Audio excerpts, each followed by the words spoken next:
Amiche e amici di Gol Sicilia, buonasera. Abbiamo pensato a questo appuntamento preserale prima di cena con un personaggio siciliano che ha fatto la storia degli ultimi anni calcistici in Sicilia e non.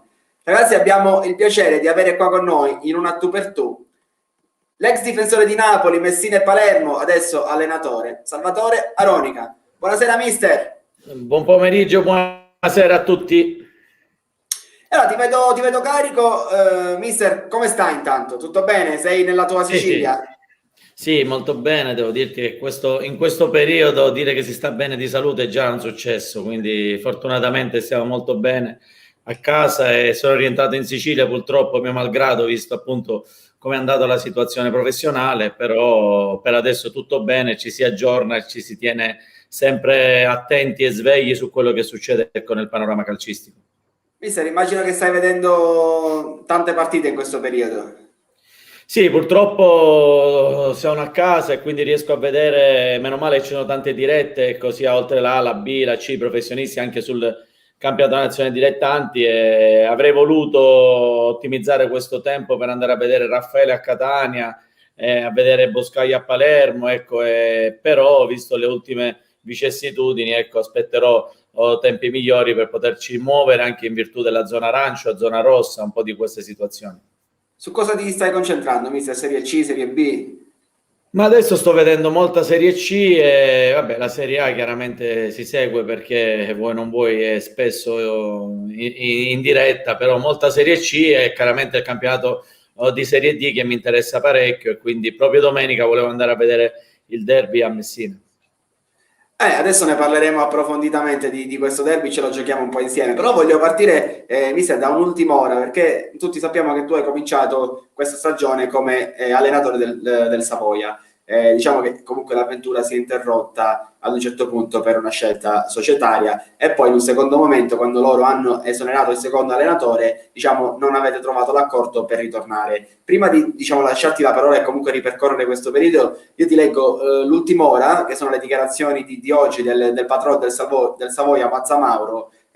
Mazzamauro dichiara che Torre Annunziata merita rispetto, la maglia va sempre sudata e rispettata. Per questo motivo da domenica nella gara contro il Carbonia i calciatori non indosseranno la maglia bianca e lo stemma del Savoia. Questi calciatori non meritano di indossare quella maglia gloriosa e quello scudo. Non ci saranno nemmeno più i loro nomi dietro le maglie, soltanto i numeri.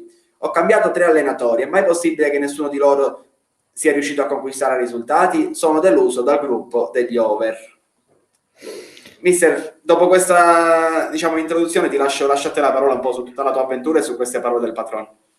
Sì, diciamo che la mia avventura è iniziata quest'anno appunto a Torre Annunziata e devo dirti che dopo il giorno di andata eravamo alle spalle di Latina e Monterosi, ecco, un poco distanti e quindi la società ha deciso purtroppo di esonerarmi i primi di febbraio.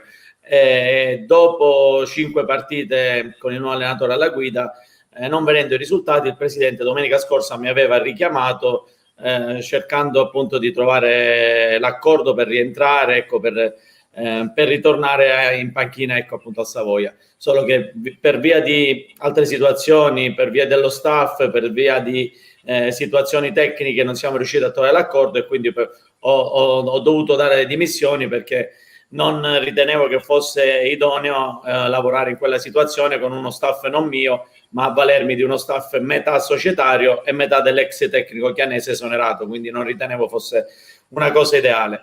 Detto questo, oggi ho letto l'intervista del presidente, chiaramente, che stimo e che rispetto perché è grandissima persona, competente di calcio e che veramente investe tanto per quelle che sono per la piazza di Torre Annunziata. E devo dirti che oggi secondo me ha voluto un attimino responsabilizzare, punzecchiare, ecco, la squadra e i calciatori, perché facendo questa presa di posizione importante, cioè domenica giocheranno con una maglia diversa, senza lo scudo e senza i nomi dietro, cercando appunto di far tirare il massimo da questi ragazzi per invertire questa rotta che ormai da 6 partite hanno ottenuto solamente 6 pareggi, quindi sicuramente una presa di posizione forte, una grande responsabilità verso la squadra e chiaramente mi auguro che domenica il Savoia possa tornare alla vittoria perché chiaramente adesso gli animi sono abbastanza surriscaldati e sicuramente non sarà una domenica facile se non si dovesse ottenere la vittoria.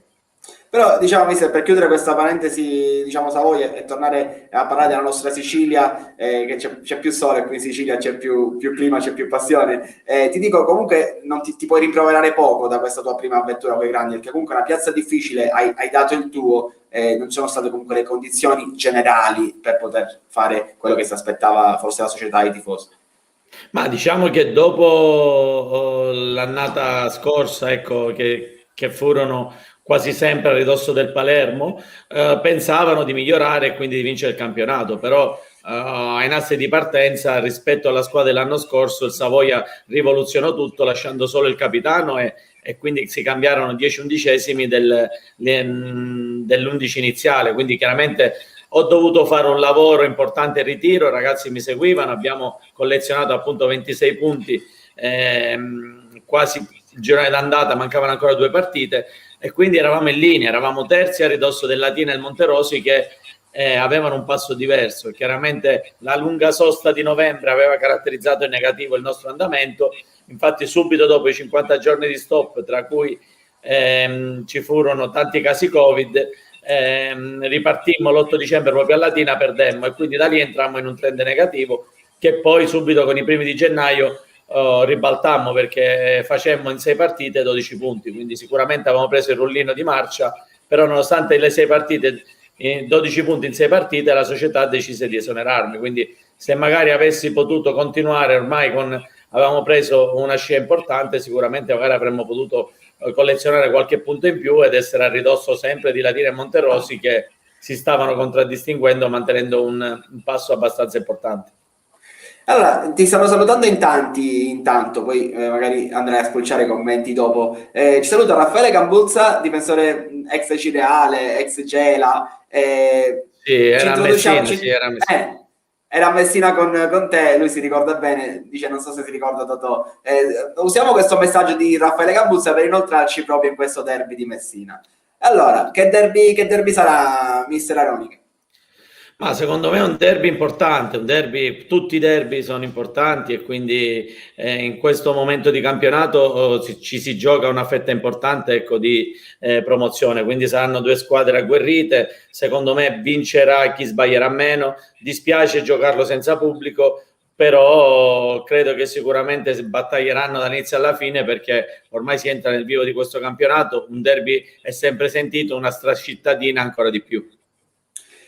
E allora, partiamo, intanto non ti voglio chiedere per chi tifi perché diciamo sarebbe un po' difficile, quindi questa domanda non te la faccio, poi te la faccio in No, privato. diciamo che tifo per Messina. Messina è stata una parentesi importantissima per la mia carriera da calciatore perché arrivai in Serie B, vincemmo il campionato, dopo tantissimi anni riportammo il Messina in Serie A e poi da lì la seconda annata di Serie A e la terza anche di Serie A dopo tantissimi tempi alla guida con il presidente Franza, quindi c'ho un grandissimo ricordo, un bellissimo ricordo e mi auguro che il Messina, a prescindere da quale società la possa spuntare, ritorni tra i professionisti nel più breve tempo possibile, Messina città. Allora, non so se tu hai avuto modo di vedere il confronto tra i 2 presidenti, tra il presidente del Regno e il presidente Arena che abbiamo fatto mercoledì, tra l'altro seguitissimo, praticamente c'era tutta Messina. Ho fatto una domanda ai 2 presidenti se loro preferiscono magari un Messina unico e solo, più forte, o comunque 2 Messina diversi. Loro erano dell'idea che comunque anche 2 città, anche una città possa avere 2 squadre. Tu cosa preferiresti? Un Messina unico e solido che magari faccia il bene della città o comunque se ci sono 2 realtà parallele? L'importante è che comunque riescano a riportare Messina nel calcio che conta. Ma io credo che in questo momento il calcio dalla Serie A ai dilettanti sta attraversando un periodo estremamente negativo e critico a livello economico-finanziario, quindi se unissero le forze e riuscissero a fare un'unica squadra, secondo me sarebbe opportuno ottenere il passaggio tra i professionisti e magari mantenerlo o cercare di vincere un campionato e fare un doppio salto in avanti. Chiaramente unendo le forze di 2 presidenti importanti si potrebbe auspicare magari anche un doppio salto dalla D alla C, dalla C alla B. Chiaro, finalmente quest'anno la CR, dopo anni tribolati, sta dimostrando di essere comunque, non dico la schiacciasassi che Messina vuole, Messina si aspetta, però comunque sta facendo un campionato straordinario. Sì, è vero, la CR era partita ai nastri di partenza sapevo che volevano allestire una squadra importante per reggere il confronto con Messina e Cireale e candidarsi appunto a una delle vincitrici. Devo dirti che tra le tre è quella che ha mantenuto un ritmo costante e importante, e quindi in questo momento, a prescindere da Cireale che si è staccato abbastanza, credo che tra Messina e ACR, tra FC e ACR, l'ACR vedo un attimino favorito. Chiaro. Questo FC comunque, nonostante tanti alti e bassi, adesso è lì, cioè ha un punto in meno, 2 punti in meno della CR Messina, è una partita comunque in meno, quindi nonostante in tanti abbia dato all'occhio, diciamo, di più il campionato della CR Messina, comunque l'FC Messina è là, adesso con un load in più nel motore, tanta roba l'FC Messina, o sbaglio, mister? Sì, devo dirti che avevano attraversato un periodo buio dove tutti pensavano che avrebbero mollato, invece hanno tenuto botta, hanno fatto dei risultati importanti, e credo che appunto con l'innesto di Lodi, che ha portato qualità ed esperienza in questa squadra, sicuramente la partita di domenica sarà importante ma non decisiva, perché se la giocheranno gomito a gomito fino alla fine. Il papà di Amedeo Silvestri ci consiglia di vedere Taranto-Casarano domenica. Mi sa che noi comunque qua in Sicilia scegliamo ACR e FC, non ce ne voglia Amedeo, a cui vogliamo bene, con cui siamo amici. Il girone pugliese, Eh. girone pugliese lo conosco molto bene, ero andato anche a Casarano a parlare prima appunto di trovare l'accordo con il Savoia, e devo dirti che Taranto-Casarano sarà una bella sfida, una bella partita accesa, perché anche lì la posta in palio è alta e anche quella sarà una bellissima partita. Tra l'altro 2 grandi squadre, anche lì, anche nel Casarano c'è qualche siciliano, c'è Giacomar, c'è Mincica, però a CRFC noi quella dobbiamo vedere, mister, lo sbaglio domenica. Sì, noi ci focalizziamo su quello che succede in riva allo stretto. Ma quando sarà decisiva questa partita per il campionato? Ma io credo che sarà importante, ecco, non decisiva, perché ormai ci siamo abituati a giocarsela, a vedere campionati che si decidono anche all'ultima giornata, ecco, sul fil di lana, quindi credo che sarà importante a livello di morale, a livello di entusiasmo, a livello di consapevolezza dei propri mezzi, quindi chi dovesse spuntarla e chi dovesse acquisire bottino pieno sicuramente sarebbe in vantaggio anche a livello psicologico, quindi sarà una partita importante ma non decisiva, perché da qua alla fine mancano tante partite e quindi bisognerà giocarle. Chiaro, intanto dalla regia mi mandano un messaggio, praticamente c'è tutto il web down, quindi WhatsApp, Facebook, Instagram sono down, però noi diciamo chi non riuscirà a vedersela adesso se la vedrà in differita, perché comunque noi stiamo riuscendo ad andare avanti senza problemi, visto che non siamo fortunati, però comunque in differita riusciranno a vedersela. Intanto io vedo che comunque in tanti ci stanno guardando e ci stanno salutando. Ti saluta tra l'altro anche Pietro Dell'Orso, ci dice che Mister Ronica ha dimostrato di essere un allenatore di carisma e pronto per categorie superiori. Al Savoia hanno fatto un grave errore e purtroppo si stanno mangiando le mani. Sì. Il direttore dell'Orso mi conosce, anche se chiaramente è di parte, però ha detto veramente quello che è successo. Ecco, purtroppo, mio malgrado, perché ci fosse stato questo esonero sicuramente avrei potuto quantomeno portare avanti il mio lavoro e il mio programma. In estate eri stato accostato anche a diverse siciliane, se non sbaglio, anche a Licata si è fatto il tuo nome. Cosa c'era di vero? Cioè, sei stato vicino a qualche siciliana prima di approdare a Savoia?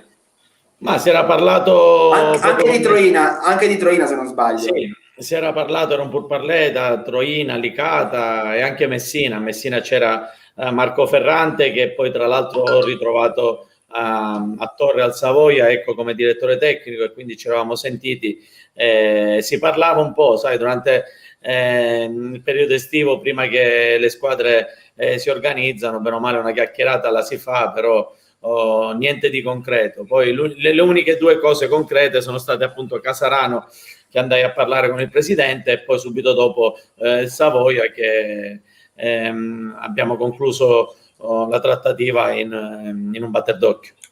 Mister, del girone di Serie D, che adesso diciamo hai avuto modo anche di osservare, di guardare la classifica, chi è la squadra che ti ha sorpreso di più, al di là di comunque delle battistrada di Messina? Chi è la squadra che tu dici non me l'aspettavo che fosse a questo punto, in questo momento del campionato? Ma devo dirti che sia il Dattilo che il Gelbison sicuramente mi hanno sorpreso in positivo. Ecco, il Dattilo ha avuto un percorso di crescita e si sta attestando, e il Gelbison sta là dietro, ecco, dietro i 2 battistrada, e credo che con l'acquisto di Sparacello sicuramente potrà far sentire la pressione con le due messinesi. Quindi non sarà una lotta a due? No, io credo che Sergej potrebbe anche approfittare di questo derby di domenica per cercare di diminuire il gap, ecco, visto le messinesi. Ma io ripeto, mancano ancora tante partite, quindi non è facile dare già per scontato il risultato finale. Mi sta venendo in mente una domanda adesso così istantanea, tu che conosci bene Messina. Io l'altra volta ai due presidenti ho fatto una domanda, ma questo campionato, tra tifosi che comunque allo stadio non ci sono, le pressioni che comunque a Messina non mancano e il fatto che ci sia un duello cittadino, è il campionato più difficile della storia per il Messina. C'è proprio un campionato tosto che tu hai quasi paura ad affrontarlo perché c'è tantissimo da perdere in un campionato del genere, lo sbaglio? Sì, diciamo che anche perché ai nastri di partenza i due presidenti, le due società non hanno, ecco, nascosto gli obiettivi di partenza, quindi chiaramente per attestarsi e per raggiungere questi obiettivi senza pubblico e con gli sponsor che vengono meno e con questa grande lotta, ecco, che c'è specialmente nel girone Siculo-Calabro, sicuramente viene tutto difficile, però questo attesta la voglia, l'amore, l'entusiasmo che hanno questi presidenti visto le proprie squadre per cercare di riportarle nel calcio che conta, nel calcio professionistico. Ci auguriamo che venga presto perché il Messina in Serie A io me lo ricordo ancora. Aronica, Rezzai, Zorò, Zanchi, Coppola, Rigano, Arturo Di Napoli, Storari in porta, Parisi, insomma io ho 30 anni, diciamo, sono di quella generazione lì che ancora se lo ricorda. A me quel Messina che ha vinto a San Siro ne parlava l'altra volta, tra l'altro Giampaolo, un tuo collega, Sì. a Sant'Agata, tanta roba quel Messina. Eh sì, quelli sono ricordi indelebili perché vedere il San Filippo gremito, 23.000 abbonati tutte le domeniche, sicuramente era da brividi già scendere in campo. C'è stata proprio in quegli anni lì l'inaugurazione del San Filippo dove venne la Juve per fare un amichevole inaugurare il San Filippo, quindi ricordi belli, indelebili per una città che veramente da tantissimi anni mancava la massima serie. E poi col Messina c'erano forse gli unici due uomini che hanno sfidato Ibrahimovic, tu e Carmine Coppola, mister. Eh sì, l'altro giorno vedevo appunto dei video con Carmine Coppola e io, sì, sicuramente siamo stati quelli più sanguigni, più grintosi, che chiaramente anche se Più coraggiosi. giocavamo in squadre medio-piccole, non gliele mandavamo a dire, ecco. Chiaro. Quanto manca questo periodo al calcio siciliano? Perché c'erano Palermo, Catania e Messina in Serie A, adesso facciamo fatica anche in Serie C, adesso ci arriveremo a Palermo e Catania di oggi, però dico, adesso il calcio siciliano fa fatica anche in Serie C.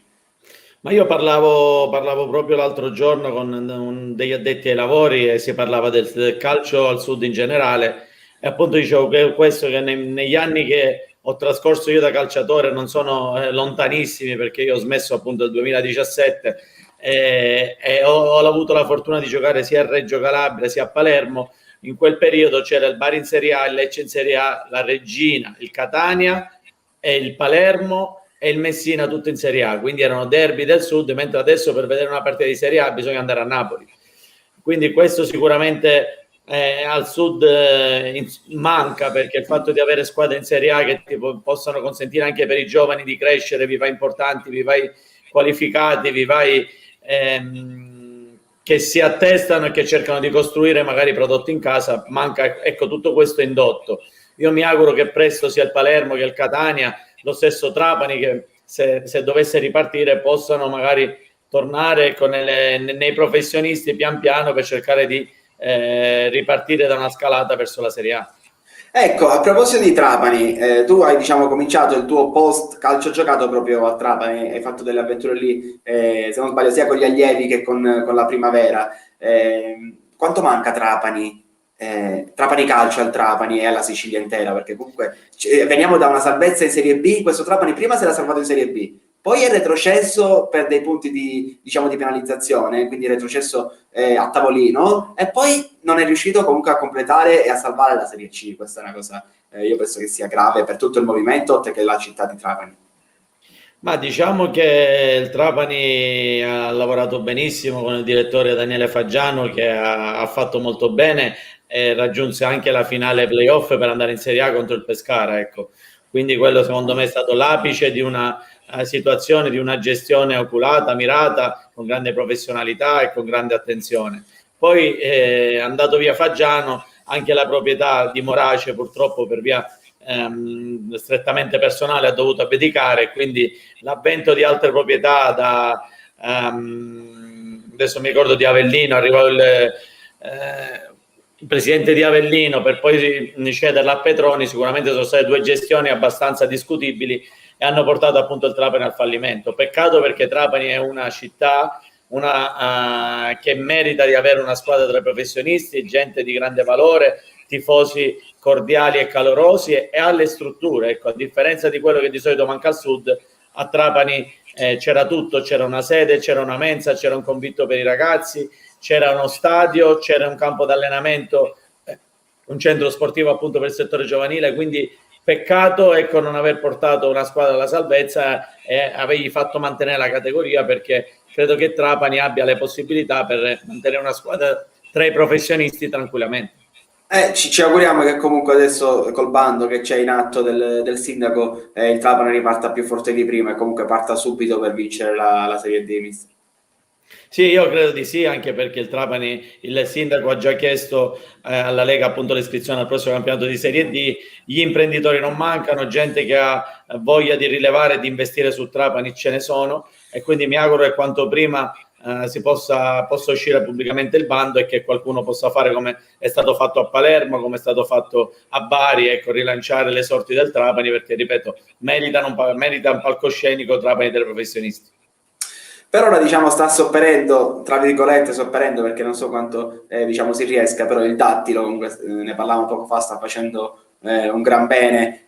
Si rischia anche l'anno prossimo, questa è una cosa che mi viene adesso in mente, di avere due Trapani come è successo a Messina, perché si parlava di De Picciotto che è di nuovo interessato al Dattilo per renderlo Trapani, quindi si rischiano due Trapani, anche come in questo momento abbiamo due Messina, mister. Ma io credo che se De Picciotto dovesse acquistare il Dattilo lo farebbe solo esclusivamente per fare una fusione e farlo diventare Trapani, quindi credo che Trapani, avere due realtà importanti come il Dattilo e il Trapani Calcio sarebbe secondo me dispendioso e andrebbero sicuramente a indebolire, ecco, la città, quindi in quel caso secondo me farebbero una fusione per ripartire, ecco, da un titolo di Serie D, una squadra già strutturata con tantissimi giovani di valori, perché il trapanese, la Singina in generale, è piena di talenti e quindi avrebbero l'opportunità, specialmente i giovani, di mettersi in mostra, visto appunto l'obbligo degli under, ecco, in questa categoria. Visto, arriviamo alla Serie C, arriviamo a Palermo e Catania. Visto che stiamo parlando di Trapani, partiamo da Catania, perché Catania ha deciso di esonerare mister Raffaele, si è affidato a mister Baldini, che tu conosci molto bene perché siete stati colleghi, come dicevamo poco fa, a Trapani. Lui allenava la prima squadra e tu comunque eri in primavera. Partiamo dall'esonero di mister Raffaele. Ti è sembrato giusto, corretto? Era un esonero che serviva? Ma devo dirti, Raffaele l'ho incontrato in aeroporto dopo Avellino-Catania, quindi lì il Catania stava facendo molto bene. Devo dirti che è un allenatore che a me piace, che aveva gestito molto bene e che stava ottenendo dei risultati. Chiaramente dopo la sconfitta nel derby la posizione è un po' incominciata a indebolirsi, e quindi credo che gli ultimi risultati purtroppo hanno fatto sì che la società decidesse di esonerarlo. Io comunque avrei dato ancora qualche chance, perché sia gli anni scorsi sia quest'anno aveva fatto molto bene, quindi avrei avuto ancora un po' di pazienza, ma sappiamo che in queste categorie e nel calcio in generale la pazienza ormai non è più tanta, quindi appena collezioni 2 o 3 risultati negativi subito si parla appunto dell'allenatore sulla graticola.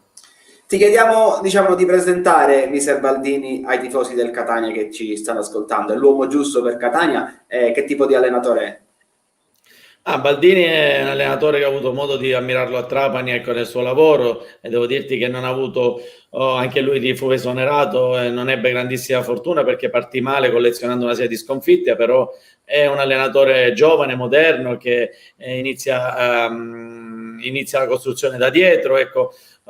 Gli piace giocare 4-3-3, è un modulo che più gli si addice, quindi credo che sarà un allenatore che potrà portare nuova linfa, potrà portare entusiasmo, ecco, potrà risanare il gruppo, che in questo momento ha bisogno di avere un allenatore giovane che capisca anche l'aspetto psicologico della squadra, e credo che Baldini ha queste componenti in virtù anche queste qualità in virtù di quello che ha fatto allenando già i giovani, la primavera della Juventus e via dicendo. Quindi credo che anche se tempo non ce ne sia tanto, che possa sicuramente invertire la marcia, e mi auguro per il Catania, e magari portarlo in una posizione consona, ecco, di playoff.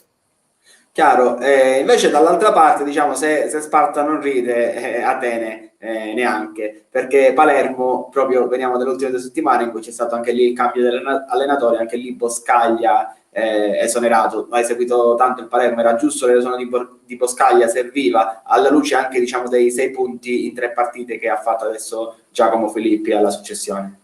Ma diciamo che vivendo Palermo e stando a contatto con parecchi addetti ai lavori, sicuramente la posizione di Boscaglia non era più solida come l'inizio del campionato. C'erano delle frizioni interne, c'erano dei malumori a livello di gruppo, e chiaramente i risultati negativi che hanno caratterizzato questi ultimi mesi sicuramente hanno inciso, ecco, su questo esonero. Credo che, a differenza di Raffaele, qui hanno avuto un po' più di pazienza, aspettandolo e cercando e sperando che la situazione possa cambiare, potesse cambiare, ma alla fine non vedendo i risultati, non vedendo cambiamenti, non vedendo, ecco, la luce fuori dal tunnel, sicuramente la società Sagramola e Mirri hanno ritenuto opportuno cambiare allenatore. Chiaro. E lì Filippi sembrava, diciamo, una situazione temporanea, una sostituzione temporanea, invece a quanto pare si è guadagnato la fiducia, almeno toccando ferro per lui, dico, fino a fine stagione dovrebbe esserci Giacomo Filippi, è la soluzione giusta per questo Palermo. Sì, io credo di sì, anche perché Giacomo Filippi è un amico e abbiamo fatto il corso insieme. Tra l'altro ci siamo visti proprio in settimana, e devo dirti che è un ragazzo maturo, che ha ambizione, che ha competenza, che ha capacità, e il fatto di aver vinto appunto 2 partite su 3 sicuramente è testimonianza che ci può stare. Ecco, adesso andare a cambiare allenatore tanto per cambiare, per gravare, ecco, sotto l'aspetto economico in una società, quindi non ritenevo fosse una cosa giusta, esatta, anche perché il campionato del Palermo è ormai ampiamente compromesso, quindi il fatto di dare fiducia a un giovane emergente che abbia voglia di far bene, secondo me è stata una scelta giusta e azzeccata, e mi auguro che i risultati possano dare ragione appunto al tecnico siciliano.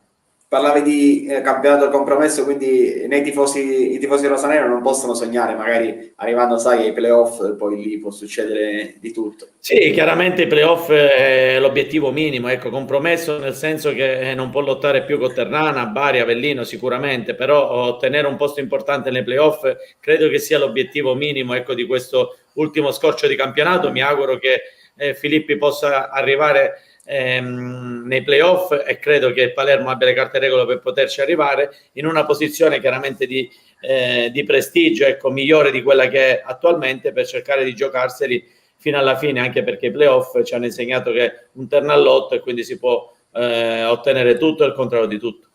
Forse può sognare un po' di più il Catania, anche per quello che sta dimostrando, anche per la rosa.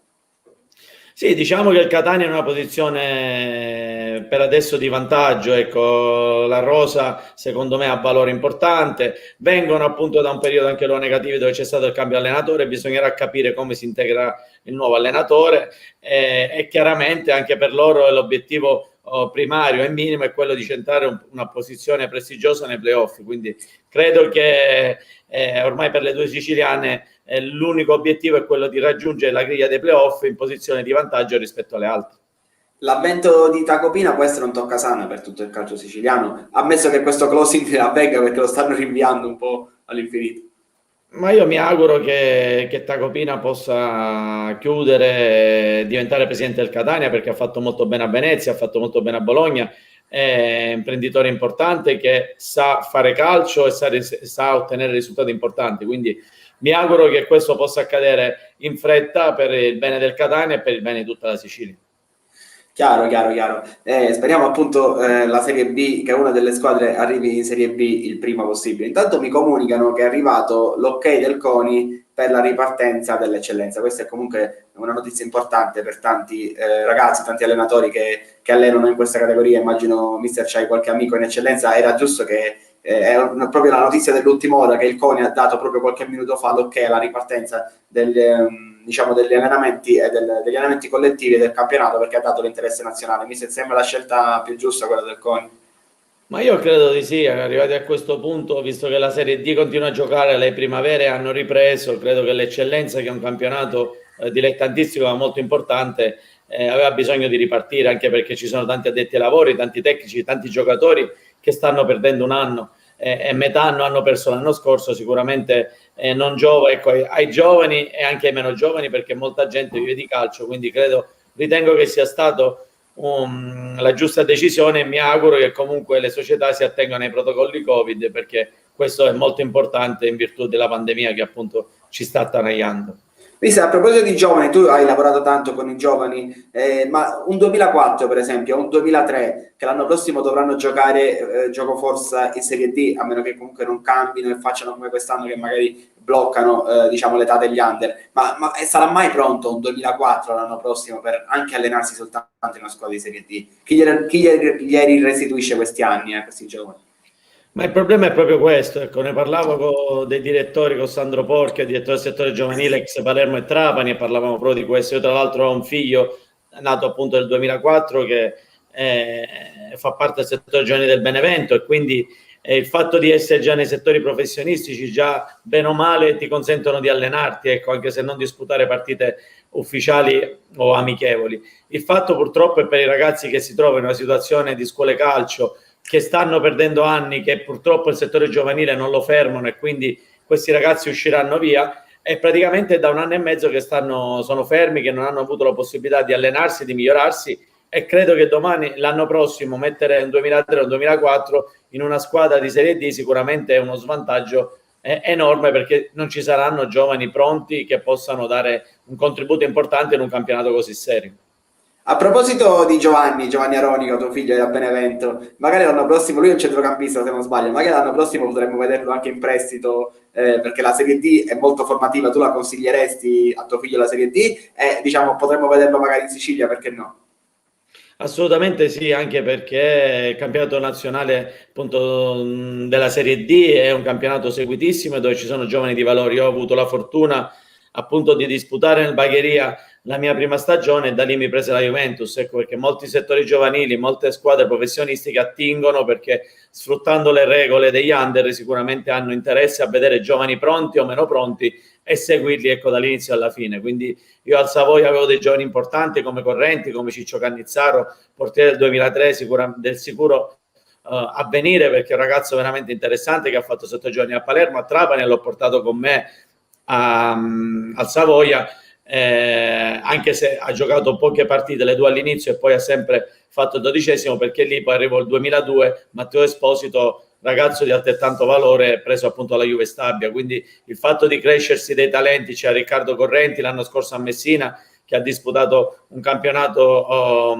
positivissimo, ecco, giovani di valore che le società spesso seguono, tant'è che Correnti è stato preso dal Genova, che poi hanno la fortuna appunto di approdare nelle società professionistiche. Quindi sicuramente un bel trampolino e una vetrina importante. Anche nel girone ci sono tanti giovani forti, adesso mi vengono in mente Touré del Rotonda, mi viene in mente Pietrangelo del Ragusa, Buffa e Lavardera della Cireale, Greco dell'Icade, insomma ci sono tantissimi giovani, anche qualcuno del Paternò, Cavalli, vabbè, però il 99 forse non è più I giovane, però dico, 99 l'anno prossimo saranno considerati over, ecco, se dovessero rimanere così le regole, quindi sicuramente bisognerà focalizzarsi sui 2002, sul 2001, sul 2003, perché l'anno prossimo credo che siano anni importanti, ecco, devi farti trovare con una rosa pronta. Buffa Lavardera 2001-2002 sono tanta roba, abbiamo visto la Ciriale mercoledì, uno ha segnato, l'altro no, ma però ha fatto una grandissima partita, però ovviamente loro sono giocatori di proprietà di altre squadre, Cosenza e Parma, quindi diciamo, tanto ci saluta anche il mister Boncore che a Rotonda di giovani ne ha tanti buoni, ho nominato tre ma ce ne sono tantissimi altri, lui è uno che i giovani se li va a scovare, il mister Boncore sta facendo un grande lavoro a Sì, Rotonda. sì, Davide lo saluto con grande affetto, sta facendo molto bene, lo sto seguendo, sto continuando a seguire, è andato Cangitano, un attaccante che era stato con me a Trapani, e quindi lui ha grande competenza, ecco, sui giovani e sui meno giovani.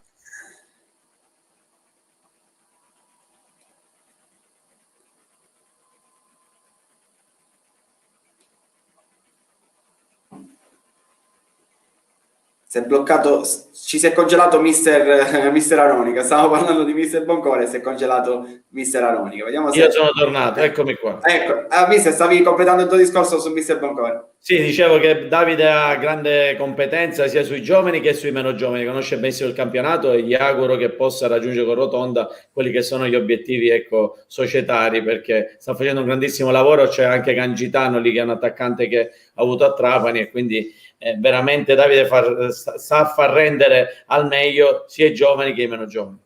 Chiaro. Al di là di mister Boncore, che sta facendo benissimo, quest'anno non è proprio l'anno degli allenatori siciliani.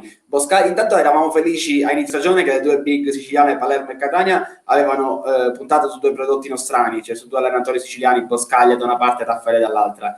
Poi tutti e due esonerati, è stato esonerato anche Auteri a Bari, è stato esonerato anche Pasquale Marino alla SPAL. Non è un anno fortunatissimo per gli allenatori siciliani.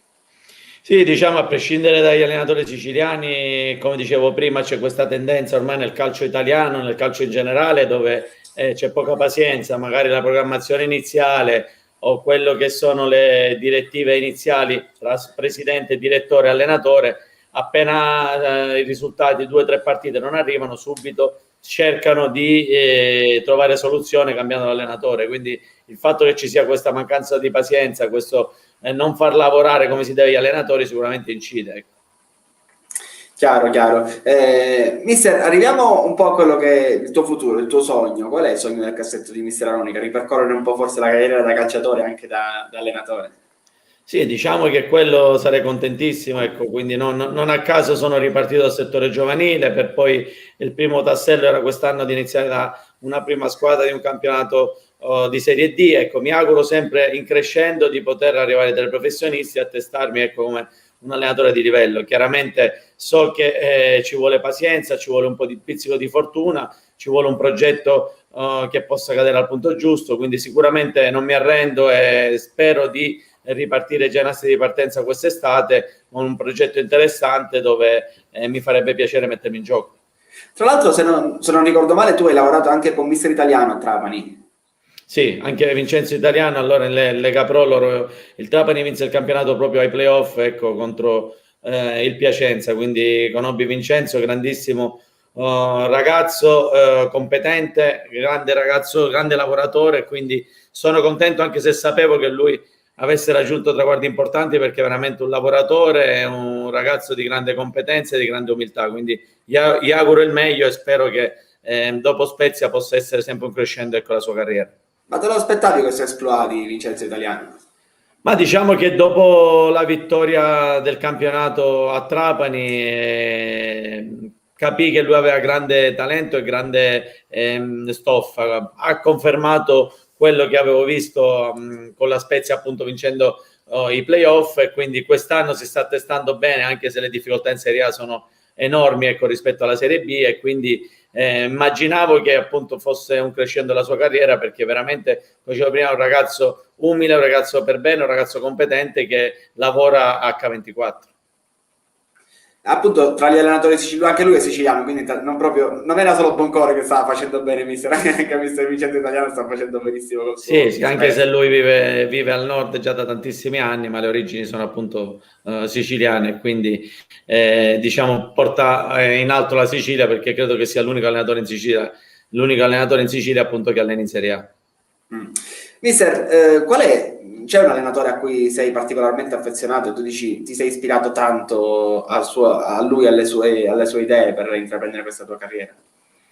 Ma diciamo che è l'allenatore con il quale ho legato, che spesso sento, con il quale ho un rapporto eccezionale, ecco, al di là del lato professionale, Walter Mazzarri. Ho avuto la fortuna di lavorarci 7 anni, e quindi sicuramente si è creato un rapporto che andava al di là del calcio, e da lui ho preso abbastanza dei lati di gestione, di gruppo, lati tattici, lati tecnici, ecco. Ma oltre lui sicuramente Gasperini, che l'ho avuto anche al settore giovanile iniziale e poi l'ho avuto a fine carriera a Palermo, sicuramente mi ha dato qualcosa.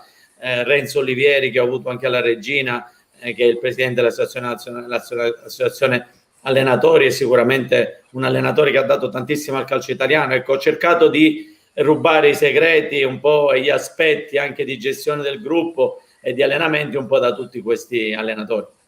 Chiaro, chiaro. Perché giustamente ognuno ci mette del suo, però poi è la persona stessa che ha una sua idea e la deve portare avanti. A proposito di idea di calcio e di moduli, mister, su dove ti orienti di più? La difesa a 3, visto che tu sei un grande esperto di difesa a 3, l'hai fatto tanti anni a Napoli, con Sì, Campagnano e Paolo Cannavaro. diciamo che sì, quello è stato, ha caratterizzato quasi tutta la mia carriera, appunto il giocare a tre dietro, quindi è un modulo che ho sempre fatto, che ho studiato, ho avuto la fortuna di avere allenatori come appunto Olivieri, Mazzari e Gasperini che lo interpretano benissimo, e forse in Italia sono i migliori tecnici che hanno avuto l'opportunità di far vedere appunto tutte queste situazioni, e devo dirti che è un sistema di gioco che mi piace. Però per esempio a Trapani 2 anni ho ripercorso il 4-3-3, perché appunto la prima squadra sia con Italiano sia con Baldini avevano adottato questo sistema di gioco, e quindi la squadra subito dietro usavamo lo stesso modulo per cercare di mettere i ragazzi a disposizione che andavano a allenarsi in prima squadra nel migliore dei modi. Quindi sicuramente ho avuto l'opportunità di fare il 4-3-3, però specialmente quest'anno il Savoia, che ripartiva con un 3-5-2, sicuramente avevano optato, ecco, Aronica come allenatore proprio per quello. Infatti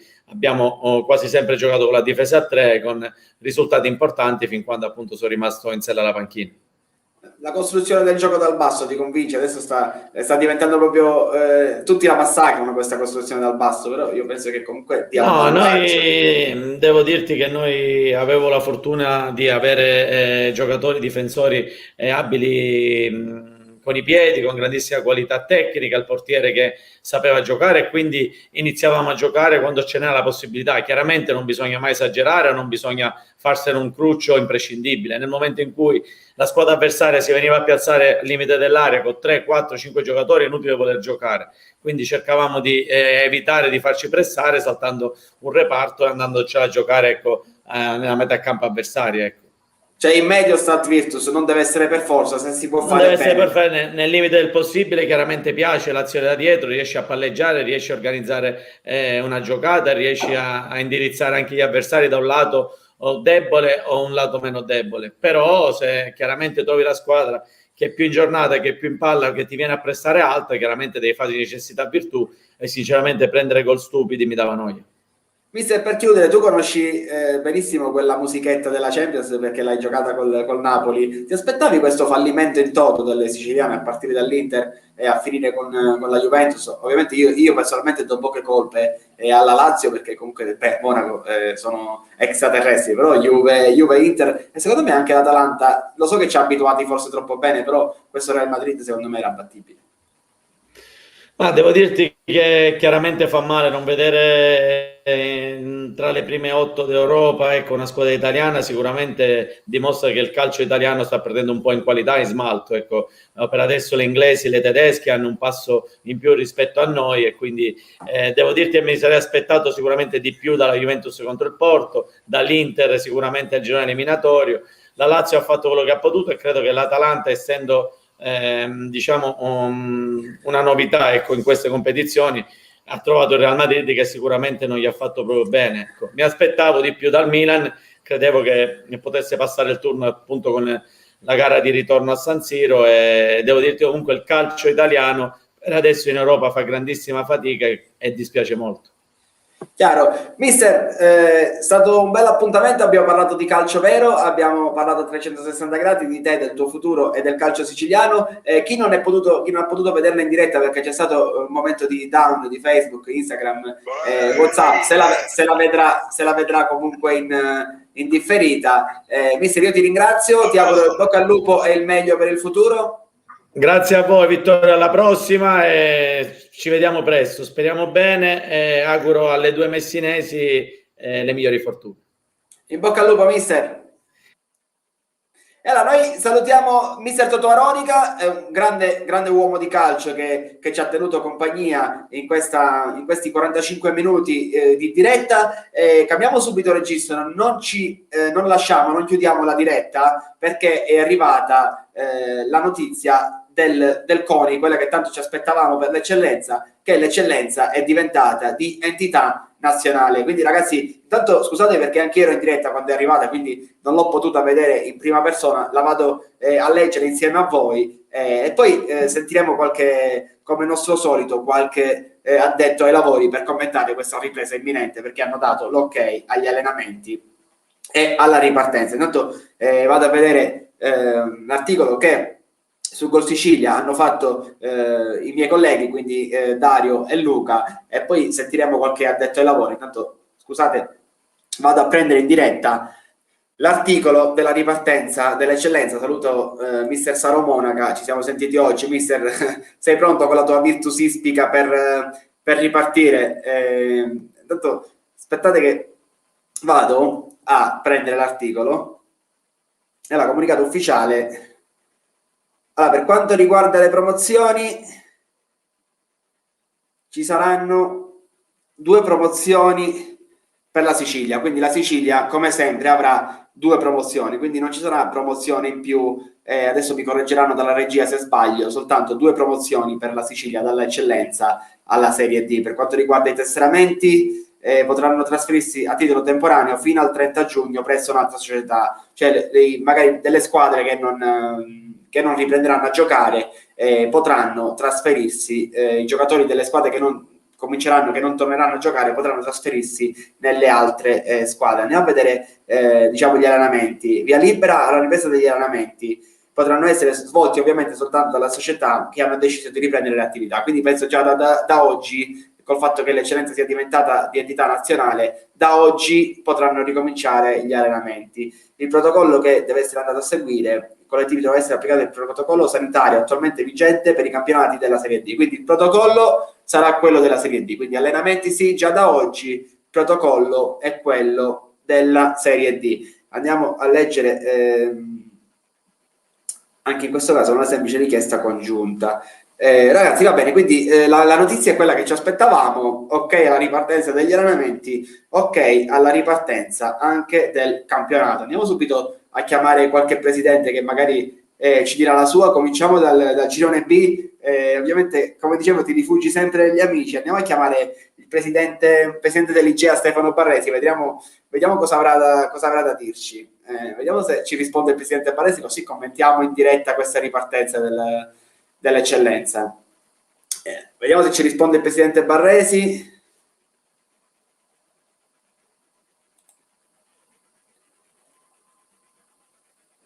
Ecco, non ci risponde il presidente Barresi, adesso è anche ora di cena, quindi magari qualcuno non ci risponderà. Chiamiamo qualche allenatore, chiamiamo l'allenatore della San Cataldese, Alessandro Settinelli, vediamo se ci risponde mister Settinelli. Intanto volevo cogliere l'occasione anche per fare gli auguri a tutti i papà, perché non l'abbiamo fatto oggi San Giuseppe, quindi auguri a tutti i papà che ci stanno seguendo e ovviamente anche a tutti i Giuseppe. Vediamo se ci risponde l'allenatore della San Cataldese Alessandro Settinelli, vediamo se ci risponde. Adesso faremo qualche chiamata per commentare proprio in diretta questa ripartenza dell'eccellenza.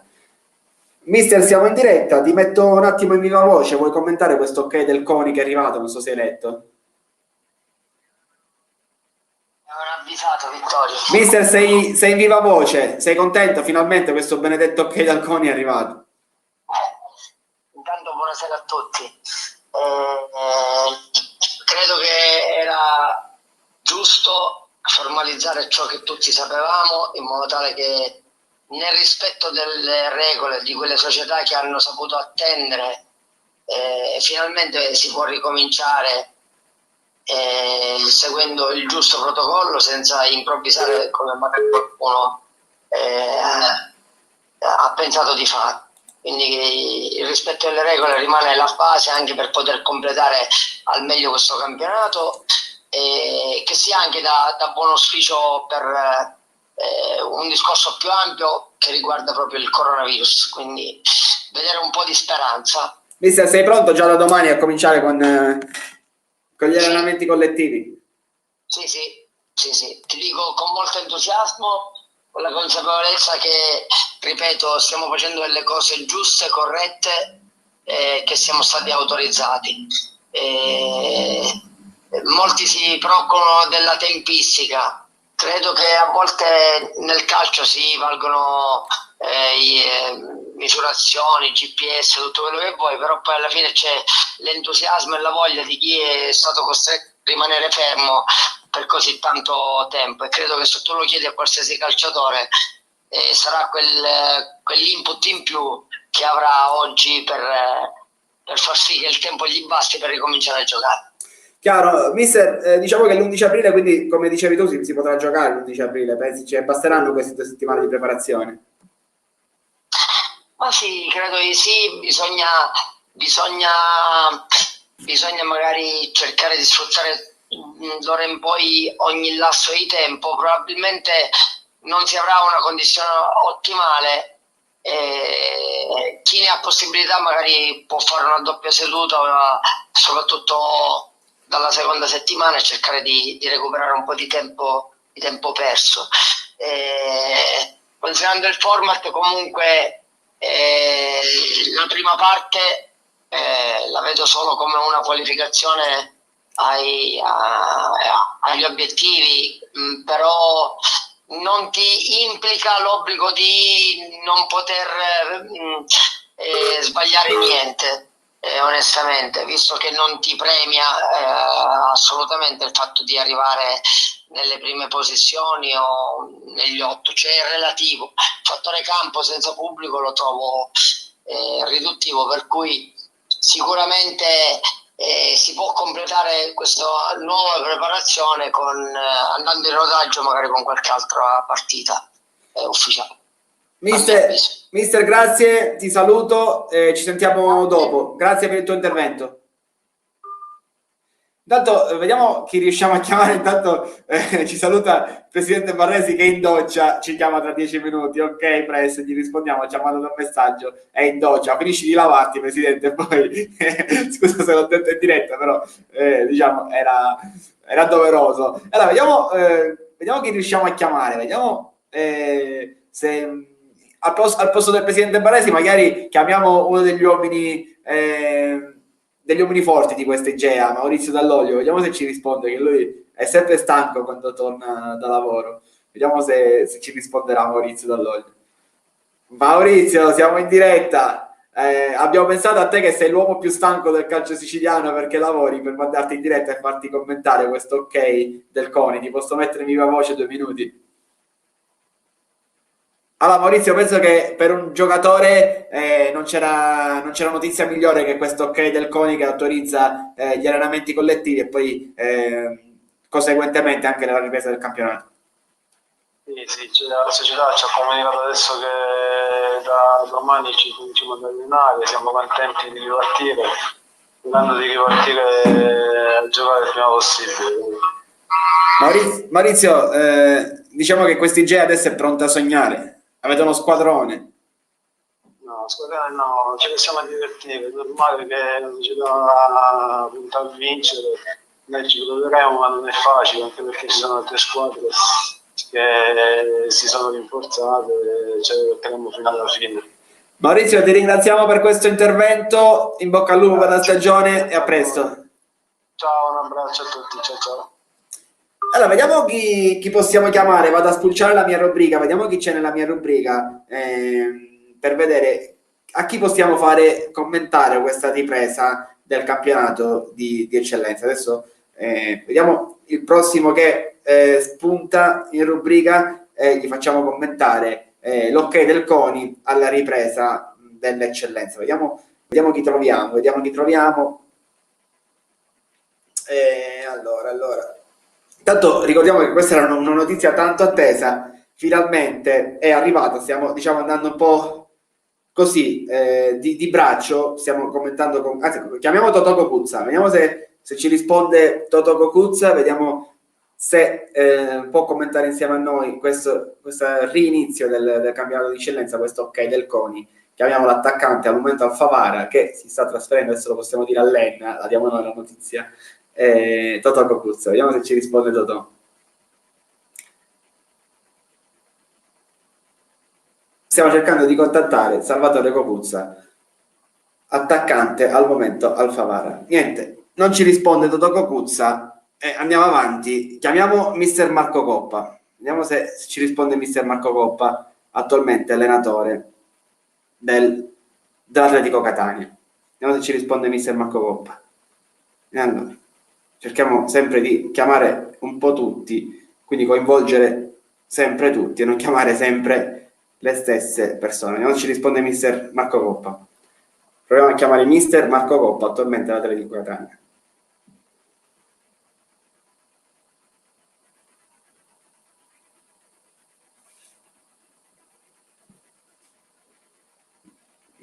Mister, ce li hai 2 minuti prima di cena? Siamo in diretta a Gol Sicilia per questa ripartenza dell'eccellenza. Sì, ce li hai? Ti mettiamo in viva voce.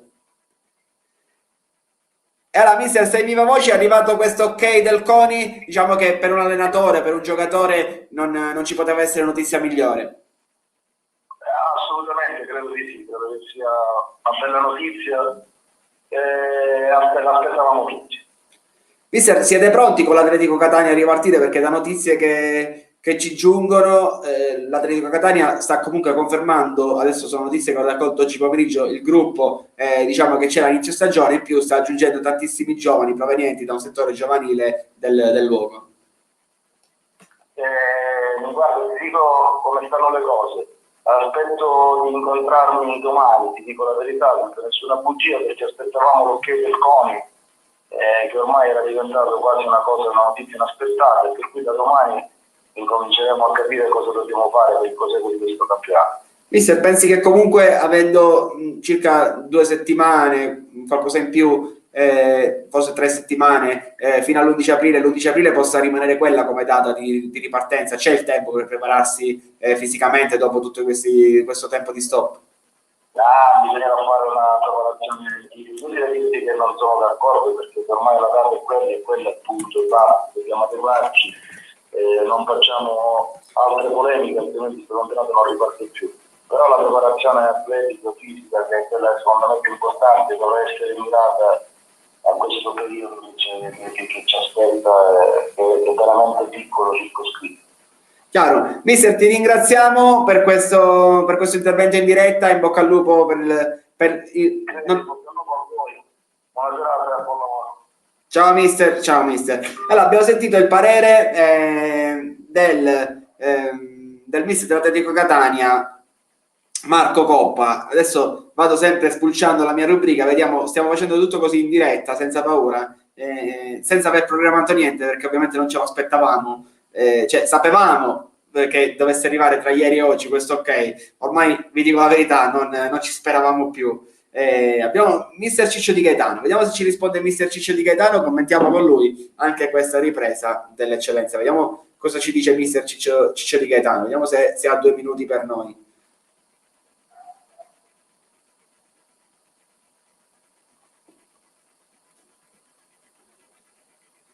Niente, mister Ciccio Di Gaetano è già a cena, sta già mangiando, quindi niente.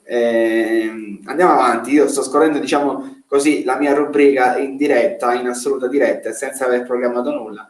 Vediamo chi ci risponde.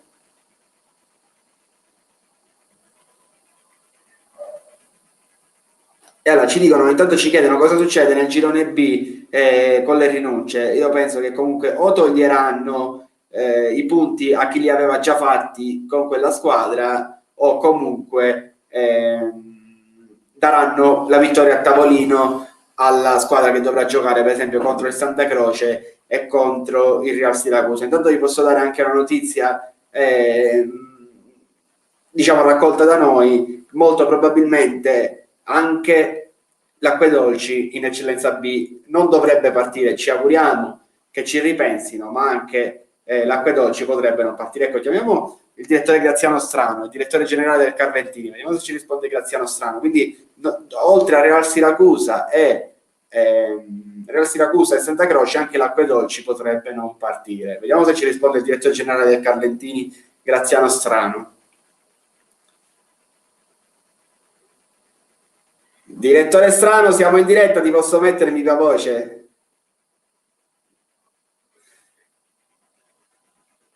Allora, direttore, questo ok del CONI sembrava non arrivare mai, finalmente è arrivato proprio in questi minuti, proprio mentre eravamo... Ok, guarda, io ti dico in questo momento sono in riunione con il direttore sportivo Giliberto e col presidente Vinci. Questa notizia te la comunico, ti salutano e mi sta comunicando che il CONI ha dato il via libera agli allenamenti in questo momento. Quindi è Sicilia che ha dato la notizia al Carlentini. Allora, non so, fate voi, chi vuole rilasciarci la dichiarazione, il presidente, il direttore generale, il direttore sportivo, uno ciascuno. Io ti dico una cosa, hai questa fortuna di avere il gruppo organizzativo del Carlentini qui, ti passo subito il presidente e gli dico, presidente, sei in diretta su Sportivia.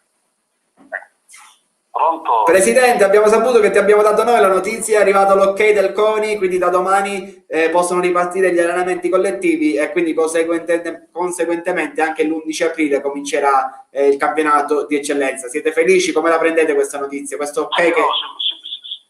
Sì, sicuramente era quello di cui parlavamo l'altra sera in trasmissione, era la notizia che speravamo venisse al più presto e devo dire che il CONI, dandola oggi venerdì, ha fatto così, quindi siamo più che soddisfatti, finalmente torniamo ad allenarci con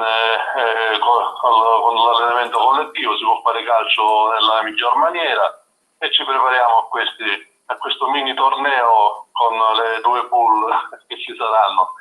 Ci auguriamo ora che al più presto esca alle altre comunicazioni, perché credo che alcune squadre per quello che so abbiano rinunciato, quindi forse i format cambiano un pochino, insomma siamo in attesa di ulteriori sviluppi, però già il fatto che ci alleniamo è una gran bella notizia.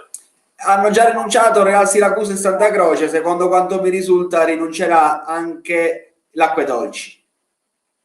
Sì, è quello che risulta anche a noi, sì, quello che risulta anche a noi è così. Hanno fatto questa scelta che non si può, chiaramente non si può dire nulla per la loro scelta, una scelta che io dico anche di saggezza e di tranquillità. L'accettiamo e vuol dire che è la cosa migliore per noi, sicuramente. Presidente, allora ti lasciamo alla vostra riunione, mi saluti i 2 tuoi direttori, un abbraccio Presidente e a presto a tutto il Carlentini. Grazie, gentilissimo, arrivederci, grazie. Allora, intanto il presidente Barresi mi sa che ha finito la sua doccia, adesso ti chiamo, presidente. Prima volevo commentare questo commento di un tifoso del Siracusa che dice ci fa piacere la notizia della ripartenza, ma allo stesso tempo mi chiedo se in questo momento di vacche magre le società saranno in grado di sopportare i costi aggiuntivi di tamponi e soprattutto la sicurezza dei giocatori e team sarà garantita. Allora, per quanto riguarda i costi aggiuntivi dei tamponi, del protocollo che sarà quello della Serie D, la Lega ha promesso i ristori alle società, quindi quelli dovrebbero essere coperti. Per quanto riguarda la sicurezza di giocatori e team, io penso che neanche a casa nostra sia garantita la sicurezza per quanto riguarda questa brutta bestia che è il Covid, perché diciamo, non dico che siamo senza armi, però comunque non è facile che ci sia una zona, una bolla, da nessuna parte forse siamo diciamo, come si dice, garantiti dal punto di vista della salute. Purtroppo è il momento quello che stiamo correndo. Allora, intanto chiamo il presidente dell'Igea Barresi che si è collegato. Vediamo, presidente, visto che ci stai seguendo, ti metto subito in viva voce. Tanto ormai lo sai, presidente. Buonasera. Presidente, buonasera, sei già in viva voce, come ti dicevo, era questo ok, sembra che è arrivato. Sì, Mizzica, guarda, proprio ci hanno fatto allungare il collo, come si suol dire, non apposta, diciamo, sembra che si riparta, ormai è ufficiale. Tra l'altro ci ha beccato in diretta, quindi eravamo con Mister Aroni che poi... Sì, io ho sentito. Ho sentito anche il presidente del Carlentini ora. Quindi l'Igea quando ricomincerà gli allenamenti, presidente? Già da domani allenamenti collettivi? Sì, domani mattina già iniziamo, subito. Chiaro. Ma presidente, che fai? Mi tesseri, vengo a giocare, vengo almeno a farmi le partitelle del giovedì con l'Igea? Ci manca la prima punta, che non l'avevi? No, ma io penso che se dovessi giocare in partitella contro Cassaro, contro Tricamo, contro Dall'Oglio, penso che comunque non vedrei la palla neanche per battere la rimessa laterale. Comunque ti posso anticipare che a breve sta uscendo un comunicato dell'ANT che mi sono sentito in federazione poco fa. E a breve sta uscendo un comunicato in Sicilia. Ma presidente, cosa pensi che succeda? Cambieranno di nuovo il format viste le rinunce? No, presumo che usciranno le linee guida probabilmente, poi si vedrà. Allora, adesso... dipende quanto rinunciano, quanto ce la rinunciano. Ce ne sono C'è la cortezza di 2/3, ecco. Ce ne sono già due, Santa Croce e Real Siracusa, che l'hanno comunicato. Dicevo poco fa in diretta, se secondo quanto ci risulta, forse, ovviamente, diciamo, il condizionale è d'obbligo, dovrebbe rinunciare anche l'Acque Dolci. Sì, anche io la stessa cosa, però non lo so. Speriamo che ci siano più società possibili, così almeno ci divertiremo un po' tutti. Presidente, abbiamo sentito poco fa Maurizio Dall'Oglio, lui gli abbiamo detto che questi G è fortissimo e può sognare, ovviamente lui da giocatore esperto ha detto andiamoci piano. Sai, vabbè, fa bene perché ancora giustamente non bisogna vedere come si rinforzano con gli altri, perché non è che aspettano questo, quindi vediamo un po', vediamo cosa fa il nemico Trufo, che è pericoloso, se parte. Se parte con Trufo, parte con una squadra forte, quindi attenzione al Siracusa, perché le ultime notizie sembrano essere positive per quanto riguarda il Siracusa, e quindi sarebbe bello una bella piazza come Siracusa, magari ci giochiamo anche con loro, vediamo. Presidente, buona serata e buona cena. Grazie anche a te, buona serata. Allora, vediamo se chiamiamo Mister Ciccio Di Gaetano, l'abbiamo sentito poco fa. Vediamo se ci risponde adesso, perché ci ha richiamato mentre eravamo in diretta col presidente Barresi, quindi magari l'allenatore dell'Agragas, Ciccio Di Gaetano, ci risponderà adesso in diretta, si spera. Vediamo se, perché ci ha richiamato proprio mentre eravamo in collegamento col presidente Barresi. Sta squillando il telefono di Mister Ciccio Di Gaetano, e magari facciamo che quando chiamo io lui non risponde. Ok, Mister, siamo in diretta, ce l'hai 2 minuti prima di cena per noi per commentare questo ok del CONI? Era Mister, era un ok tanto aspettato che finalmente è arrivato. Penso che non ci possa essere notizia migliore per un allenatore, per i giocatori e anche per le società. Sì, era una notizia che aspettavamo comunque da parecchio tutti quanti, no? Quindi siamo felici che sia arrivata, forse si è perso un po' troppo tempo, però l'importante è rimettere in moto il sistema e tutto quello che gravita attorno adesso. Mister, oggi sono arrivate due rinunce in eccellenza B, quindi ti tocca meno perché tu con la tua Agragas sei in eccellenza A, però temi che, diciamo, ce ne possano essere altre di rinunce in questi giorni, in queste ore? Adesso non so chi ha rinunciato. Hanno rinunciato Real Siracusa e Santa Croce nel girone B. Real Siracusa e Santa Croce sono due realtà tra virgolette piccole, no? Quindi ci può anche stare una scelta del genere, però dispiace perché comunque sia all'inizio quando si è partiti penso che si poteva immaginare a cosa si andava incontro, quindi doveva essere messo in preventivo secondo me una cosa del genere. Quindi dispiace per lo sport che non ci siano due squadre che riprendano come tutte le altre. Mister, adesso sarà ora di far parlare di nuovo finalmente il campo. Ti chiedo, anche se la risposta è scontata, sei pronto a cominciare a dare battaglia col tuo Agragas? Ma sì, quello sicuramente, perché comunque a parte tutto ce l'abbiamo nel DNA, quindi nella nostra mentalità quella di vincere, giocare per vincere. Però è pur vero che bisogna fare una considerazione in virtù del format che è stato sperimentato, perché comunque credo che un format così, ok, spettacolare, ma realmente non andrà a premiare che la squadra che durante l'anno probabilmente meriterebbe di vincerlo, ma non parlo dell'Agragas o del Baddara o delle squadre che stanno su, perché dico un discorso un po' generico, nel senso che appunto alla fine può vincere anche una squadra che arriva all'8º posto, quindi è spettacolare sicuramente, ma indubbiamente non andrà a premiare sicuramente la squadra che farà meglio come in un campionato regolare. Mister, poi sarà un po' una Champions League. Alla fine io l'altra volta non so, non mi ricordo chi c'era ospite in studio, però dicevamo che saltuariamente, nel senso è difficile che comunque vinca il Porto di turno la Champions League, cioè è capitato una volta negli ultimi 10 anni che vincesse il Porto, però poi alla fine vincono sempre le squadre più forti, anche in questo caso anche in eccellenza potrebbe succedere la stessa cosa, cioè che vinca un Liverpool, che vinca un Bayern Monaco, che vinca il Manchester United, che vinca il Real, che vinca il Barcellona, cioè è raro che vinca il Porto, cioè adesso io mi ricordo il Porto che ha vinto la Champions, se non ricordo male, tantissimi anni fa, nel 2004, cioè, quindi anche lì possiamo fare questo ragionamento anche per le eccellenze, cioè non me ne vogliono gli amici, per esempio, non lo so, ne sto sparando una a caso, della Cicatena, ma se la Cicatena dovesse arrivare ottava è difficile che poi vinca questa Champions League, questo girone, questa semifinale e questo finale, o sbaglio? Cioè è più facile che vinca un Giarre, un Igea, un Siracusa. In teoria il tuo discorso, guarda, è giustissimo, però allora, in una partita secca ci sono troppe condizioni variabili, nel senso che cioè magari ti presenti una squadra di top, per esempio il Manchester United si presenta con delle defezioni in formazioni o qualche caso di infortunio o qualche squalifica di troppo e magari non ha la possibilità di andare a fare la partita come giusto che sia.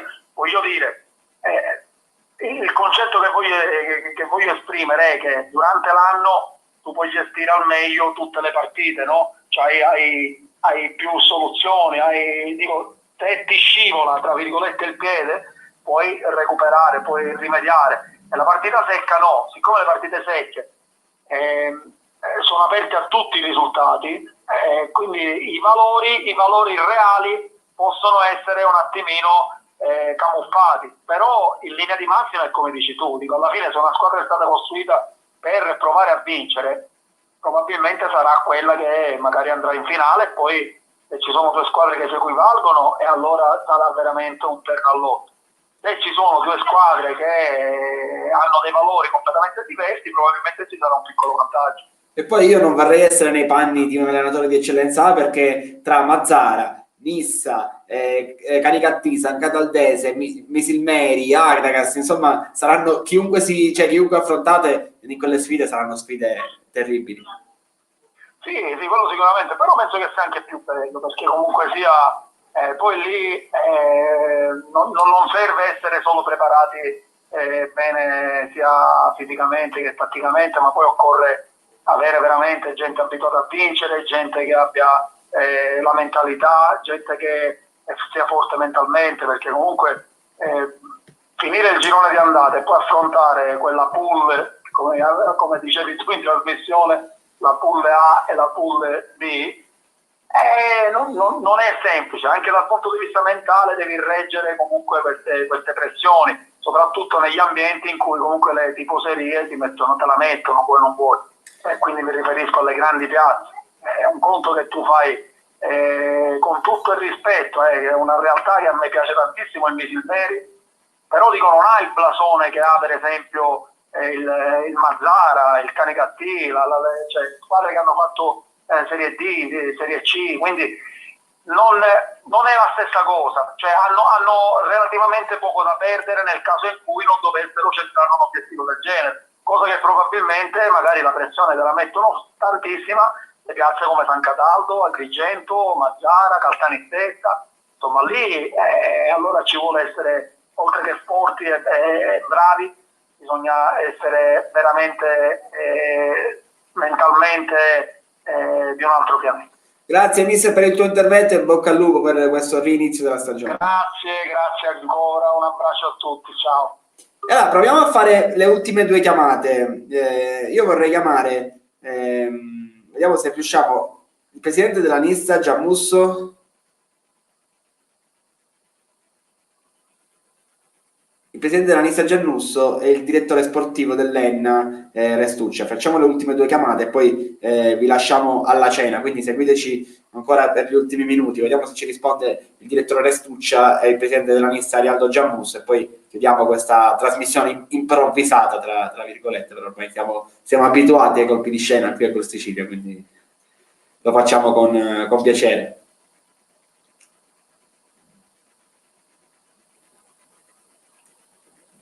Vediamo se ci risponde il direttore Restuccia. Niente, non ci risponde il direttore Restuccia. Provo a chiamare invece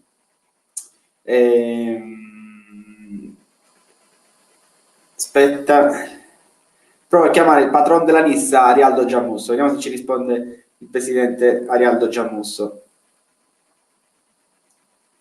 E allora cerchiamo il numero. Ok, facciamo le ultime 2 chiamate e stacchiamo. Se non ci risponderà presidente, poi chiamiamo Luca Savasta, vediamo se... Presidente, siamo in diretta, ti posso mettere un attimo in viva voce?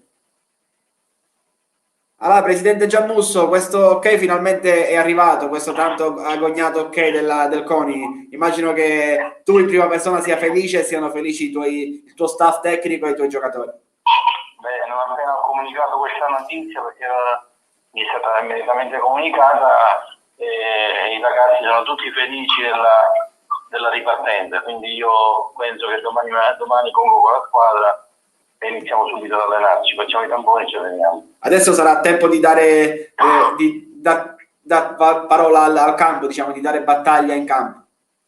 Chiaramente ora la parola passa al campo, i ragazzi sono tutti galvanizzati, pronti alle sfide, faremo del nostro meglio per ben figurare e arrivare nelle prime posizioni. Presidente, la tua squadra è quasi completa, ti manca l'ultimo tassello in attacco, arriverà un attaccante, l'altra volta ce lo confermavi anche in diretta. Ancora siamo in trattativa, non ti posso dire niente. Possiamo dire lunedì potrebbe essere il giorno giusto dell'attaccante? Certo, lunedì sì. Ok, quindi lunedì la Nissa avrà il suo attaccante. Attendevamo la ripartenza da certa, quindi vediamo lunedì chi sarà questo famoso attaccante di cui tu sempre mi chiedi. Presidente, in bocca al lupo, grazie per essere intervenuto e aver dato la tua voce ai nostri ascoltatori. Caro. Buonasera a tutti e chi ti ascolta, buonasera. Buona serata, Presidente. Allora, proviamo a fare l'ultima chiamata. Vediamo se chiamiamo l'attaccante del Paternò, Luca Savastro. Vediamo se ci risponde Luca, perché Luca è uno in odore di eccellenza, nonostante sia al Paternò. Vediamo se ci risponde Luca. Proviamo a chiamare Luca. Luca, siamo in diretta qui a Gol Sicilia, penso che ti sia arrivata, hai letto la notizia dell'ok del CONI alla ripartenza. Ti posso mettere un secondo in viva voce, ti facciamo una domanda. E allora Luca, sei in viva voce, diciamo tu al momento sei in Serie D, sei tesserato per il Paternò, però Gol Sicilia ha scritto che stai per scendere di categoria, quindi immagino che anche a te, nonostante sia in Serie D, ti faccia piacere questa ripartenza dell'eccellenza, questa tanto agognata ripartenza. Sì, intanto buonasera a tutti, buonasera a te Vittorio. Sì, diciamo attualmente come è normale sono un tesserato, un calciatore del Paternò. Mi fa piacere comunque a prescindere da tutto, perché comunque ho tanti amici che vivono di questo e fino a oggi ci sentivamo con qualcuno che sperava in questa ripartenza, quindi in primis sono contento per tutti quei ragazzi che sono stati finora a casa e che non vedono l'ora di tornare a giocare. Luca, non ti vogliamo far svelare il tuo futuro, però possiamo dire che sarai in eccellenza A senza fare nomi di città o squadre. Non lo so, ti farò sapere, Vittorio. Quindi non è sicuro in eccellenza A? No. Ah, ok, quindi... Comunque, ti ripeto, sono sempre un tesserato del Paternò, quindi vediamo che cosa succede. Però dico, c'è molta probabilità che sarai in eccellenza. Non diciamo né A né B, però c'è la possibilità che tu scenda di categoria. Lo smentisco e non confermo. Grazie Luca, ti ringraziamo per questo intervento, un abbraccio a te e in bocca al lupo per il futuro. Grazie del lupo, un abbraccio.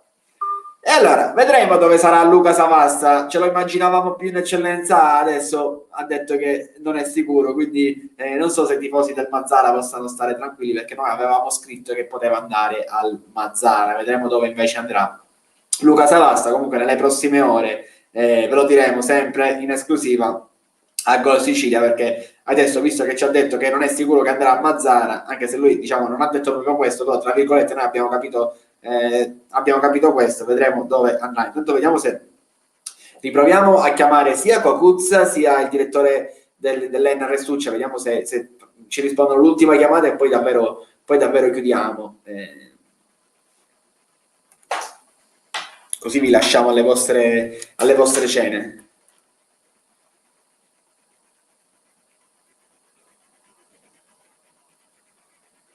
Niente, il direttore Restucci avrà paura delle dirette perché ogni volta ci proviamo ma non ci risponde. Stessa cosa dicasi per Cocuzzo. Vediamo se riusciamo a fare l'ultima chiamata. Vediamo chi abbiamo per l'ultima chiamata. Fare l'ultima chiamata in diretta e poi vi lasciamo alle vostre cene.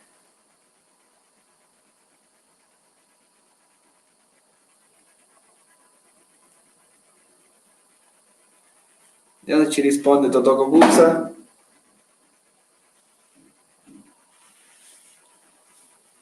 Totò, siamo in diretta, è la nostra ultima chiamata, abbiamo scelto Totò Cocuzza, ti possiamo mettere in viva voce? Eccola, abbiamo Totò Cocuzza, attaccante al momento al Favara, non gli facciamo commentare questa notizia, però probabilmente si sposterà nel girone B. Totò, invece ti chiedo, anziché parlare di calciomercato, ti chiedo quanto sei felice di questo ok che è arrivato finalmente da parte del CONI? Ma sono felicissimo e mi prendi pure alla sprovvista perché non mi avevi detto che mi avresti chiamato, quindi mi fa piacere che hai pensato me. No, Totò, non sapevamo neanche di andare in diretta perché stavamo facendo una tu per tu con Totò Aronica, poi è arrivata questa notizia dal CONI così, un fulmine a ciel sereno. Ok, siamo felici perché è una vittoria di tutto il movimento, nel senso di tutti i padri di famiglia, di gente che ci mette veramente passione e anima. Siamo veramente felici e adesso aspettiamo soltanto di poter ricominciare, di giocare e di fare quello che magari nel nostro piccolo ci riesce meglio. Da domani ci saranno la possibilità di fare gli allenamenti collettivi. Quanto ti sono mancate le partitelle, anche quelle in famiglia, anche quelle del martedì, del giovedì? Tantissimo, perché considera, come tu ben sai, che noi in un anno abbiamo lavorato veramente, veramente poco, ma per noi è tutto, per noi andare allo stadio, stare con i compagni, fare le partitine, viviamo di questo, quindi sicuramente ritorneremo a vivere e a gioire, che è quello che ci è mancato a livello lavorativo più di ogni altra cosa. Chiaro. Intanto il format ti piace, ti convince, per un giocatore penso che sia esaltante giocare un determinato tipo di partita. Ma guarda, ti dico la verità, Vittorio, a prescindere che il format va bene, mi dispiace soltanto quelle squadre che magari non partecipano oppure hanno fatto altre decisioni, però qualsiasi tipo di format sarebbe stato ottimo perché significa comunque far ripartire tante persone, significa la domenica poter rigiocare, significa ritrovare di nuovo l'entusiasmo, la fiducia e soprattutto ritrovare mentalmente un qualcosa che avevamo perso da tanto tempo, quindi sono felicissimo per quello che è accaduto. Chiaro. Totò, ti faccio l'ultimissima domanda, puoi anche decidere di non rispondere, ma è possibile che dal girone A ti sposterai nel girone B? Ma guarda, diciamo che è molto probabile. Okay. Diciamo che è molto probabile e come sai non è retorica, sarai sempre uno dei primi a sapere la mia nuova destinazione. Quindi ragazzi, se volete sapere dove andare a giocare Cocuzza, state collegati sul sito perché magari tra sabato e domenica o anche lunedì potrebbe essere la giornata della notizia. Grazie Totò, buona cena. Un abbraccio a voi e buona cena a tutti, arrivederci, buona serata. Allora, avevo detto che sarebbe stata l'ultima, in realtà anche io dico le bugie perché mentre eravamo collegati con Cocuzza mi richiamava il direttore Restuccia, quindi voglio sentirlo perché anche gli dobbiamo fare gli auguri perché oggi è San Giuseppe e lui Giuseppe Restuccia, quindi gli vogliamo fare gli auguri. Direttore, ti posso mettere in diretta? Allora, intanto ti faccio gli auguri per il tuo onomastico Giuseppe Restuccia di S dell'Ena, quindi auguri direttore. Grazie. Allora, poi diciamo che gli auguri te l'ha fatti il CONI perché questo ok che ci aspettavamo già ieri è arrivato finalmente. So che sei uno di quelli che l'ha atteso con più ansia e con più fervore. Sì, grazie. Sì, lo aspettavamo ormai da non so quanto tempo, siamo felicissimi, io l'ho saputo circa 3/4 d'ora fa e ovviamente è iniziato tutto il circolo di telefonate, di sollecitazioni della società, di tutto, è un sì liberatorio che ci ridà quello che ci hanno tolto 5 mesi fa ormai e speriamo di tornare più forti di prima, ma tutti, a 360 gradi, dico, non solo l'Enna Calcio, ma tutto il mondo dell'eccellenza italiana in questo caso, diciamo, è stata umiliata, diciamo, da questo periodo così nero per il calcio dilettantistico. Direttore, intanto c'è anche chi ha scelto di non giocare, ovviamente sono rispettabilissime le loro posizioni, però come pensi che cambierà il format, se cambierà in qualche maniera? Perché comunque ci saranno almeno 3 squadre in meno, perché Santa Croce e Siracusa l'hanno già comunicato, l'Acquedolci, lo possiamo dire, la notizia che abbiamo raccolto in Sicilia, non ripartirà neanche l'Acquedolci. Neanche l'Acquedolci. Io avevo letto sul vostro sito della ufficialità sia del Santa Croce che... Perché ti spiego, perché queste 2 società l'hanno comunicato ufficialmente, Acquedolci sono notizie raccolte con noi, quindi è da prendere, diciamo, tra virgolette, diciamo non è una notizia ufficiale, però tu sai che quando Gol Sicilia dice qualcosa poi probabilmente si avvera, e salutiamo anche il tuo presidente Stompo che ci sta seguendo. Ciao presidente Stompo. Sì. Come pensi cambierà questo format? O magari cosa faranno? Daranno la vittoria a tavolino, toglieranno i punti? Guarda, io non penso che cambi tanto il format, anche perché alla fine per regolamento credo che daranno i 3 punti a tutti, quindi completando il girone di andata sostanzialmente non cambia nulla per la classifica finale del girone di andata. Dispiace non avere società che partecipano al campionato, però ovviamente è una scelta che va rispettata, perché avranno i loro buoni motivi per non partecipare, insomma, a quest'ultimo scorcio di stagione. La ciliegina sulla torta sarebbe giocare semifinali e finali magari con una piccola parte di pubblico sugli spalti. Quello sarebbe un sogno, anche perché per piazze come la nostra, dove la tifoseria è una tifoseria importante, è una tifoseria fantastica, poter giocare anche solo le semifinali e la finale, anche se in campo neutro, ma con la presenza del pubblico, sarebbe qualcosa di indimenticabile, ammesso che si arriva prima in semifinale, ovviamente. Perché diciamo le avversarie saranno forti, perché sappiamo che il Siracusa sta facendo, ci giunge notizia che stia facendo lo squadrone, quindi attenzione a Siracusa, e poi sono già a Regea. Vabbè, io penso che ci potresti entrare tra le prime 4, direttore. Tu il tuo Enna non è per niente male, anzi so che ancora stai lavorando per aggiungere qualche tassello, quindi l'Enna può dare del tuo a chiunque, penso, in questa stagione. C'è anche l'Aci Sant'Antonio. Sì, ma dico, già Aci Sant'Antonio, che ha mantenuto tutta la squadra, anzi l'ha pure rinforzata, Ligea che non è stata a guardare, che ha migliorato ancora di più l'organico che già aveva importante. Sono delle squadre che ovviamente lotteranno per il vertice, quindi per qualcosa, per un obiettivo importante. Il Siracusa immaginavo che comunque non poteva stare a guardare anche qui, direttore, scusami, ti interrompo, perché anche qui non c'è nulla di ufficiale, non si sa ancora cosa farà il Siracusa, ad essere sinceri, però immaginiamo che possa ripartire. Sì, io guarda, addirittura me lo auguro che possa ripartire, perché una piazza come Siracusa, una società come il Siracusa Calcio, non può mancare da un campionato così. Brutto non poterlo completare nella sua totalità, però ci goderemo questi 2 mesi e mezzo che rimangono intensi. Ovviamente l'Enna reciterà la parte che si era ritagliata dall'inizio della stagione. Cercheremo di arrivare più in alto possibile. Abbiamo visto una squadra competitiva, cercheremo di dare il massimo sia per la società, che lo merita assolutamente, perché sono delle persone splendide, per la città e per gli splendidi tifosi che purtroppo non direttore, grazie, in bocca al lupo e buona cena. Crepi, grazie a voi e ci vedremo in campo presto, spero. Ce lo auguriamo anche noi. Ciao direttore.